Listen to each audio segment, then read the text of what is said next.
Hello, everybody. Welcome to the Buckeye Weekly Podcast. I am Tony Gerdeman here, as always, with Tom. Tom, how's it going? Tony, it is time for the dumbest show of the week. And I actually had a conversation with someone last weekend specifically about this show.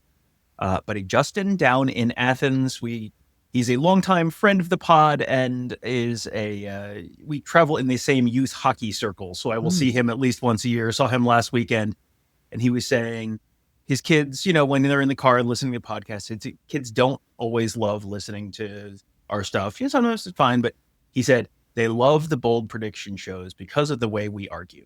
And it's like, well, I'm not sure what that says, but I promise I will be extra difficult to Tony this week just for Tony, it's for the kids. Now they like me. So like all great Americans, they prefer me. So, I think you need to kind of keep it, maybe even dial it back a little bit. I will make it extra difficult on you just for the kids. We do podcast at a third grade level. That is known. But when you say I should dial it back, I agree. Sometimes I am too smart for the show and for the host of the show. And sometimes, again, I have to recalibrate. And we could do that today as well. Now, when you say recalibrate, what does that mean? It's to calibrate again. Oh. So when you say calibrate. Please, Tom, let's get on with the bold predictions. But first, we should recap last week's bold predictions. I don't know if you've done that at this point. I have not, which the fact that you're bringing this up tells me that I without even looking, I probably can guess how it went. Well, I didn't lose. So that's all the people care about. We both had 1 point. I got my point on I had Ohio State with a 30-yard run. James Peoples got that in the fourth quarter when the game was still very much in doubt. Yours was Ohio State will score a touchdown on every red zone trip, at least 2+ trips. They were 5 for 5, if that qualifies. So that sounds like I should probably get some bonus points for that. Yours was garbage time garbage. And I'm just pulling mine up now. Yes, Minnesota was averaging less than 1.7 yards per carry for the vast majority of the game and only pulled over that number very late. So really, garbage time took this from 2-0 me to 1-1. So what a fulfilling tie this must be for you. No. Also, my 2-pointer, Ohio State will score in their first 3 drives. They would have scored on their first 4 drives had Jaden Fielding made a field goal on that first drive, or had Ryan Day simply chosen to go for it on 4th down. So I'll take a point there. I had no impact plays from Caden Curry. In fact, he did not have an entire impact play. He only had a half of an impact play, which is not a full impact play, but I'm not going to take a point there. So, what a noble thing for you to not take points for points that you didn't earn. I almost forgot, Tom. I said a wide receiver will score a touchdown, the length of a jersey number of a player at their position. There was a 6-yard touchdown. There's no, Eli Brickhandler, as much as we want him to be a wide receiver, he is not.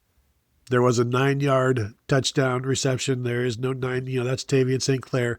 There was a 44-yard touchdown reception, Tom. And before you say, aha, I will remind you of walk-on Benjamin Morrison from Austintown Fitch, who is a wide receiver. No, I'm just kidding. That's a made-up thing. It is a wide receiver, a walk-on wide receiver number for sure, though. I was going to say Benjamin Morrison. That's a corner for Notre Dame, if I'm remembering correctly from January. So yes, but yeah, all right. So there you go. So a tie, the greatest win in Tony's school history, to paraphrase another former Ohio State official. Anyway, let's move on. Okay. I believe it's been a while since I've lost, so I still think I have your honor. So I'll go first because I let you go first last week. How about this, Tom? Tell me how you feel about it. Bo Jackson, Ohio State starting running back, will have a career low rushing total for the first time ever. Well, his career low is 63 yards. It's 64. Or no, it's 63 yards. This is career low. 63 yards. That feels... Never had anything under 63 yards in his entire career. I'm gonna need a little bit of a margin here. I understand that. 62 yards. Well, I'm trying to put together some combination of 51 yards. You can't run 51 yards or under. Is that what we're going to get down to? That's what I'm kind of trying to think through, because 34 plus 34 would be 68, which would be going the wrong direction. I'll So take it. 34 plus 51 plus 17 would be 51. So yeah, if you're amenable to 51, I would do 51. I don't love it because my original one was career high, and it's like that's like 110 yards. But I've got a lot of passing stats coming up, Tom. Mhm. So it's got to be one way or the other. It can't just be 550 yards. I was thinking about 220, but it's like I just don't see it happening. Yeah, I haven't thought about not for a point. 220 all season. Yeah, 220 for this team was it's at least a 2-pointer. Yeah, But we're not there yet. So I will say under 52 yards. Okay. Boy, say 51 or less. Have some respect. Come on. All right. So that's your first one. How about this one, Tony? Lorenzo Styles Jr. I have kind of marked my territory on this one already. We mentioned this on one of the shows earlier in the week. Career high for him in tackles is 7. He will meet or exceed that number on Saturday. 7 tackles or more for Lorenzo Styles Jr. There's no reason for me to argue this because I know why you're doing it. So there is a reason for me to argue this with Hank Beatty, the slot receiver, being a very busy guy, and Lorenzo Styles will be all over him throughout. And then, of course, he'll also be blitzing here and there, and he gets involved other places. So I like this one. This is one of those where the opposition hates it because there's no reason to argue against it, and it also feels like it's a pretty good bet. So begrudgingly, we'll let you have it, and maybe Hank Beatty will get hurt, and they'll just run a lot, and play a lot of 4-3 for Ohio State. I don't know. I'm not rooting for that. I'm not. Make your next bold prediction about an injury. Come on, let's just really steer into the villain thing, Tony. Go ahead. The kids already don't like you, so. So, my next 1-pointer. This will be the first interception for Luke Altmaier thrown in a home game since 2023. He has not thrown one this year, did not throw one last year.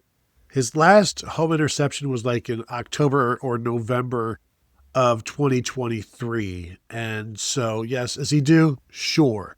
Does that mean anything? No. It's been a while since he's done it. And, Ohio State is not picking the ball off as much as we thought they might. So I'm gonna stop you right here and just let you know that I saw the same graphic that you saw as we were rewatching the game, and I thought, oh, that would be a bold prediction, and I thought, there's no way Tony will go for this. So Then I was thinking in my head, well, maybe I could put this on my list if I exclude like 1 or 2 players from that. That he will throw an interception, but the interception can't be to Davis Ignosin or Caleb Downs or whatever. So I didn't end up writing it down because I thought insufficiently bold. But I'm glad that you have different standards and felt that it was okay. So, yes, but the interception cannot come from Jalen McClain. I'm just going to look and do some fast math, which is the only kind I do. So just roughly, probably like 450 pass attempts at home without an interception. And that seems like a fun fact more than a.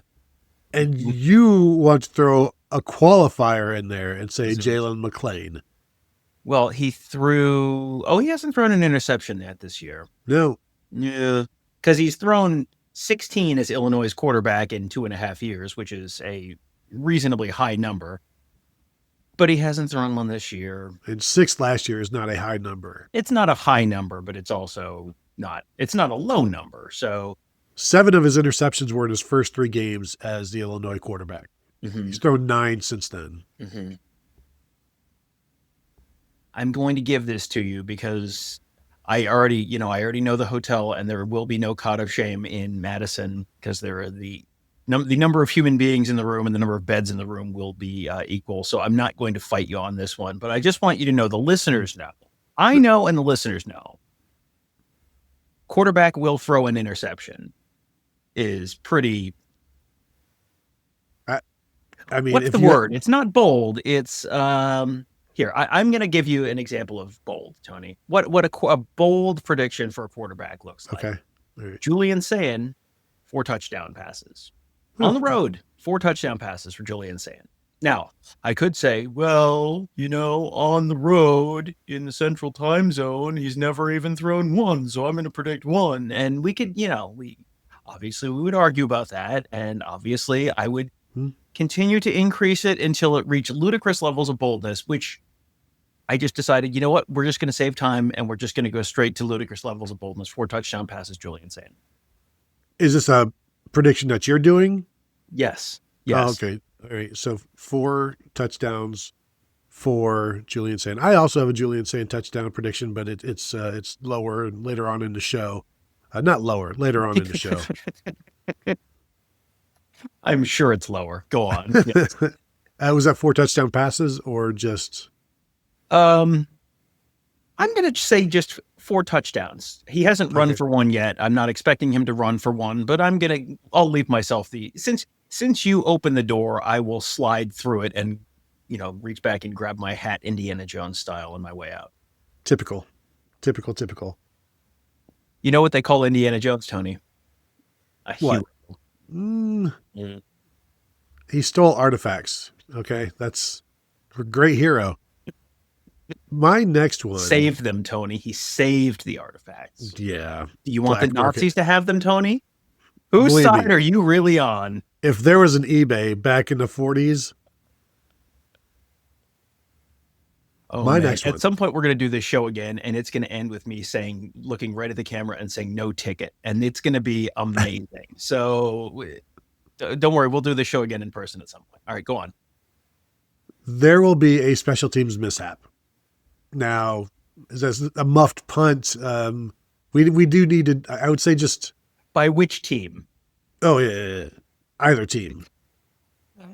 Okay, so we really need to define our terms here. Is a missed field goal a... Yes. No. Oh, that's a bit much. But let's stick this to I missed a special teams mishap with a punt, whether it is a muff or a running into the kicker. It was something of that nature where you're just like, that's a mishap. A muff that leads to a turnover, or no. Like a receiver juggles a football and hits the ground.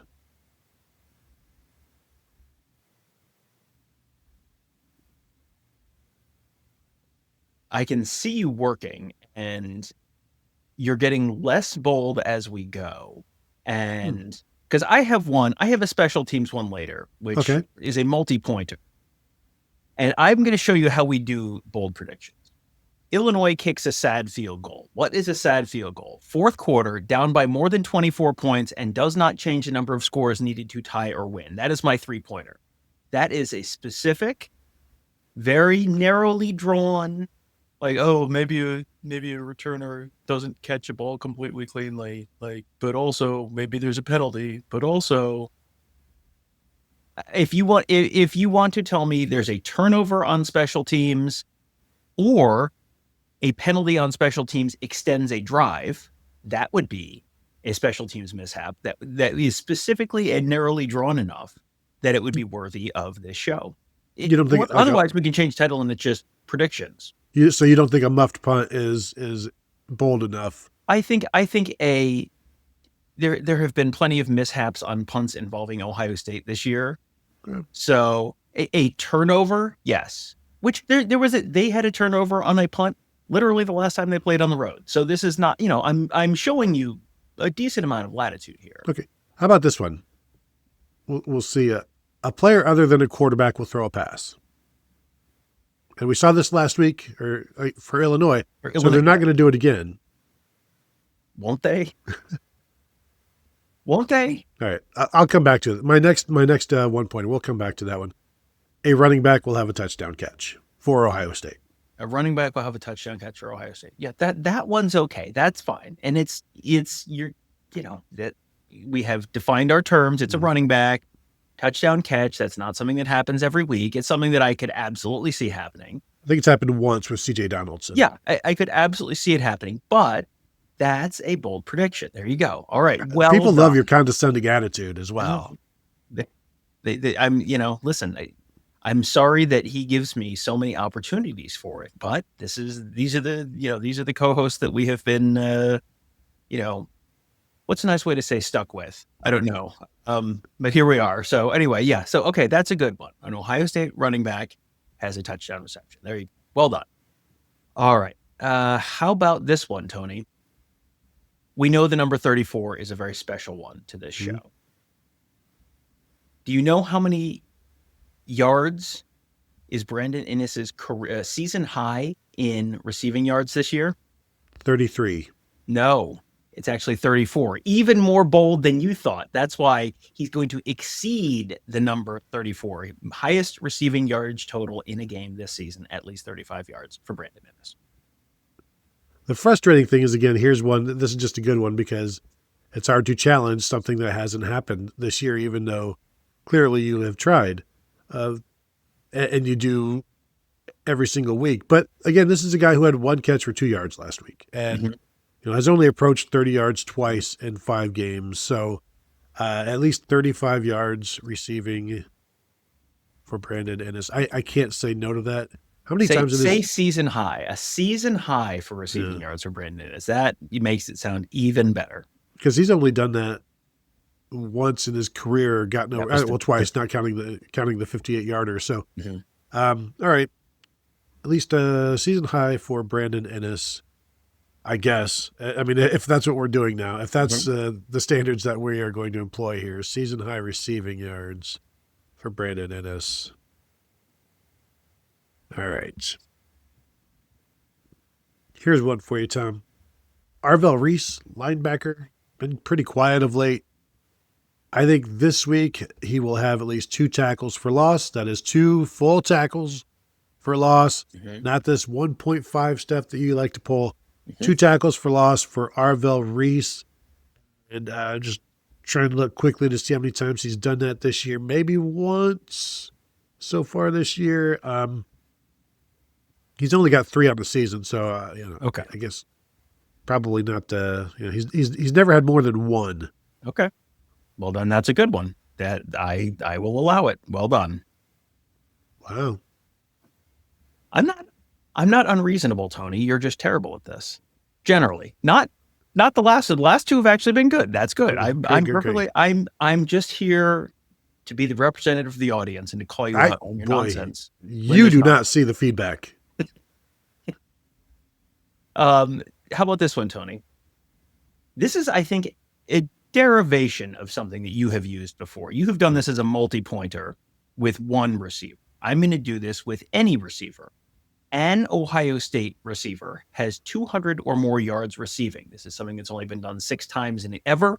Jackson Smith and Jigba did it twice in 2021. Before that, Santonio Holmes in 2004. Before that, David Boston and Terry Glenn and former Ohio State and Maryland basketball coach Gary Williams. What? Maybe I'm being told it's a different Gary Williams. Doesn't matter. It's fine. The point is only 6 times ever going to happen on Saturday. 200 yards for an Ohio State wide receiver.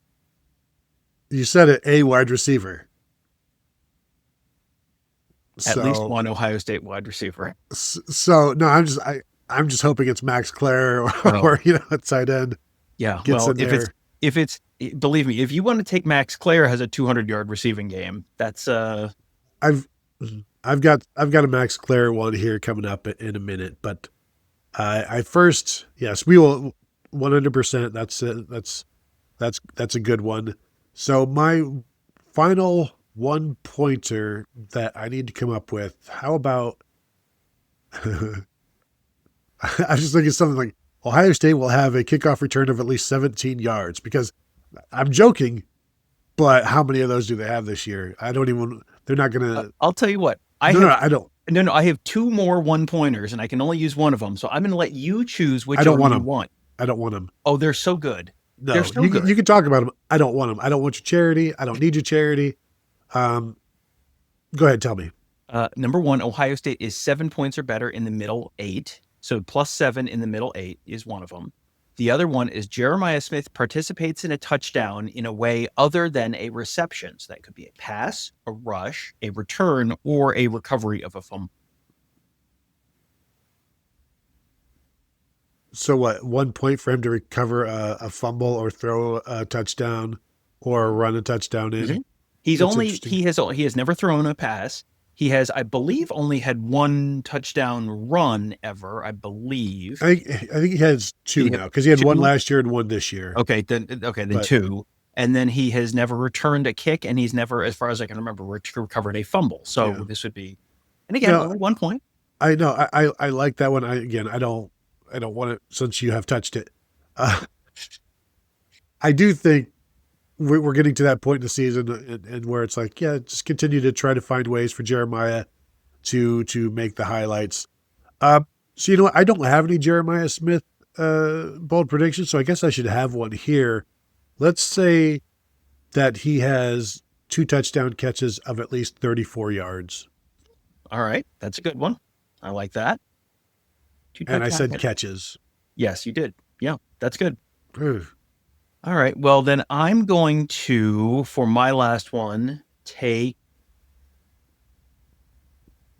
Boy, I like both of these. I would do the Jeremiah Smith one. I kind of think, I think the Jeremiah Smith one is potentially more fun. So I think that's what I'm going to do. So, yeah. And we'll save the middle 8 thing, and maybe that'll be a replacement for something if you're disagreeable later. But when does that ever happen on this show? So this is basically Jeremiah Smith is involved with a touchdown that he doesn't catch. Correct. Oh, yeah. But, unless he throws it to himself. But he can deflect it to another receiver. How about that? Can we include that one too? He didn't catch it, right? He didn't catch it. Yeah. So, all right, I'm going to include that one as well. I was trying to think of all the different ways, and I was like, ooh, fumble recovery. That would be a fun one. Okay, so we'll do a deflection as well. All right. I promise you, deflection is not fun. That would not be a fun one. Can you imagine a pre-halftime Hail Mary where he deflects he tips the pass to Carnell Tate or Brandon Innes or Max Klare? That would help you out. I mean, you could. So many good choices here. What if there's going to be one where he catches the ball and he's clear and he's running in the end zone. He's untouched for 40 yards.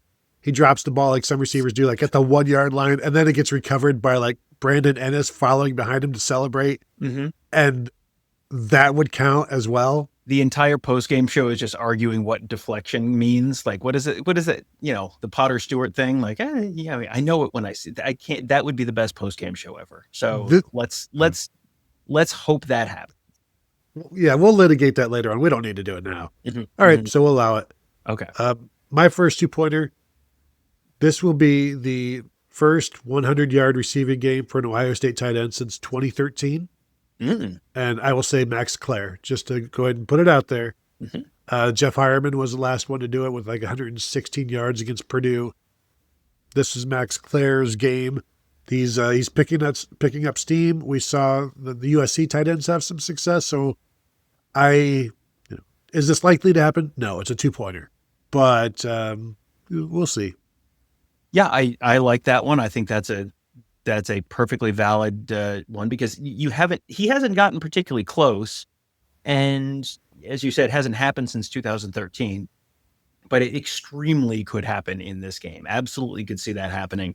It's going to happen at some point. That's going to be this season's version of 220, where we're going to pick it every week, and it's not going to happen, and it's not going to happen, and it's not going to happen. And the one week we don't pick it, it will absolutely happen. So. Yeah, that's a good one. I like that. I have no arguments against it at all. I'm just double checking my math on this. I am correct. All right. So the next one, Tony, 2-pointer. Jeremiah Smith scores 3 touchdowns. That is something he has never done before. 3 touchdowns for Jeremiah Smith.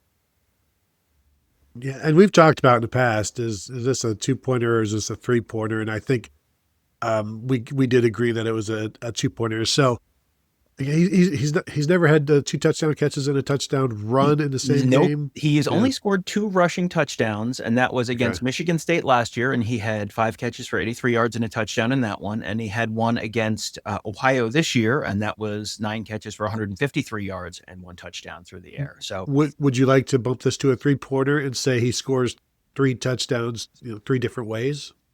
No, I would not, because I've already shared with you my 3-pointer, and I really like it. And I think it has the opportunity to be extremely fulfilling for everyone involved. To be fair, I was not listening at that point. I was doing some research, and I remember sad field goal, and like, well, how's that ball? That's all we see at Ohio State. Let's see here.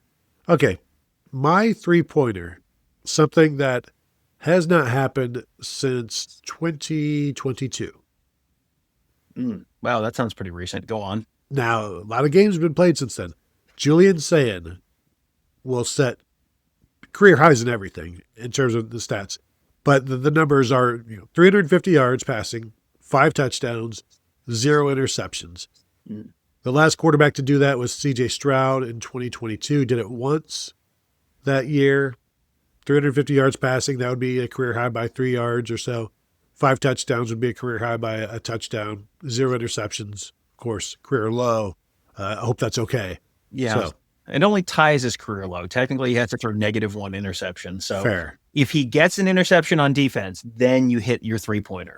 What if he throws an interception? He has to force the fumble on that interception.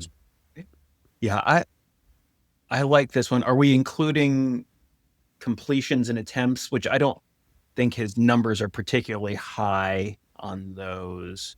Yeah, I'm not really interested in that. I'm just the bigger picture thing. Because the other thing is like, well, he's got to set a career high in completion percentage, and it's like 95. Right. Yeah. No, that's not that. I'm not. I mean, in his completion, his numbers, his career highs are 25 and 32. So those are, I mean, realistically, he probably hits those if he's going to get to 350 and 5. If he's going to throw for 5 touchdowns, he's probably getting there anyway.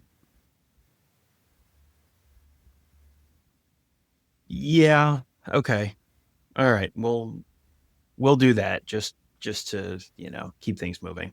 Okay. All right. So and I apologize to the listeners who have already had to listen to this once, but Tony wasn't paying attention. So Illinois kicks a sad field goal defined as in the 4th quarter, down by more than 24 points, and does not change the number of scores needed to tie or win. So, so this is like you're down 28, and then you kick a field goal to cut a 4-score game to a 4-score game in the 4th quarter. And whether you make it or not, if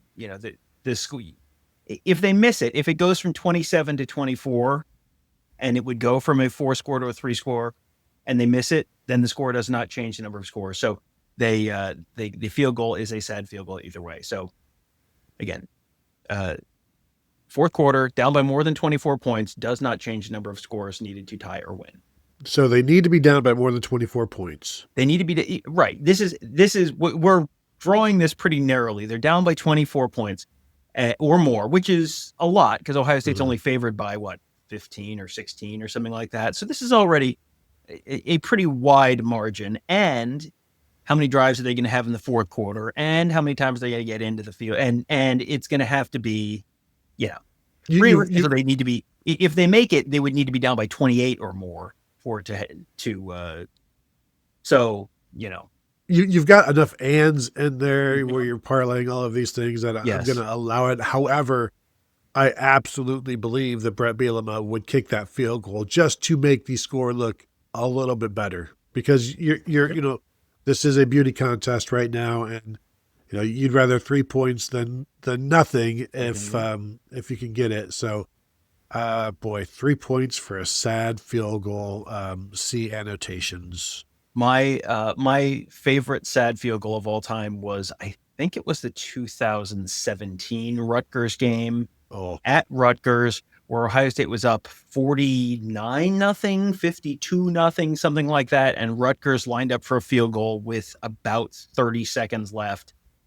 And they doinked it, which was there was no one in the stadium. So the ball hits the upright and it clangs like the Liberty Bell. It was incredible. It was one of the greatest moments in college football history. And Tony, you can only hope that you get to see something as majestic as that again at some point. The only thing better would have been if they fired the cannon after the doink. Well, they fired it at the end of the game, which was only about 30 seconds later because Yeah. they have to unload the cannon somehow, and they don't want to reach down and pull the cannonball out. So that's how they do it. I don't think there's actually a cannonball in there, just to be clear. No, they fired it into the water, so it's okay. Does he need to make the field goal? No, he doesn't have to. Just attempt. Yeah. Oh boy! Now we all have something to root for on Saturday. I don't like this at all. The best part of this is you might be winning all game, and then with 30 seconds left, Brett Bielema down 28 points lines up for a field goal, and okay, well then I got to throw this. Dreams come true.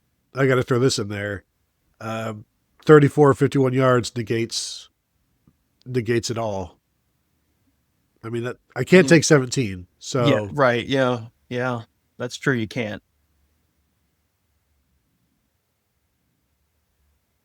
I'm obligated to allow this addendum here, but man, the emotional swing that we will experience on the field if this happens right at the end of the game and you line up for one, and then the press box announcer says lining up for a 51-yard field goal, and the ball's actually like the 51 and a half. That rounds up. Yep. No, it's like the holder's knee is placed at like the 23 and a half, and you're like, that's 33. And I'm like, no. You count backwards. That's 34. Everybody knows that. Sorry. And then clang, and then we all rejoice. And then cannon. And it has to be made from 34 or 51.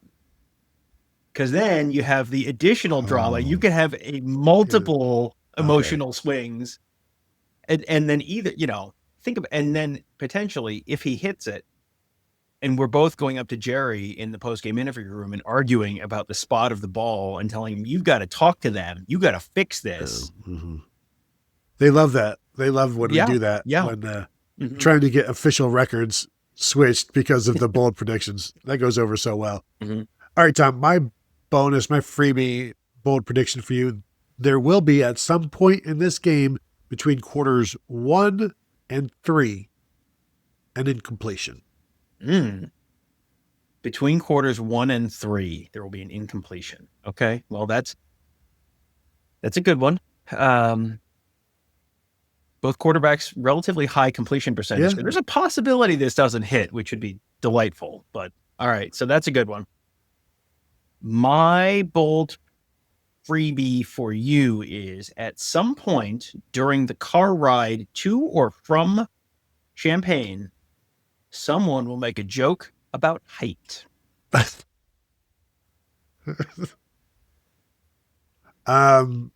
See, that's easy enough because we could just both do that and get it out of the way. Yes, okay. And I don't need to go into why that joke will be made, but just to rest assured, it will be a joke. When we say it's a freebie.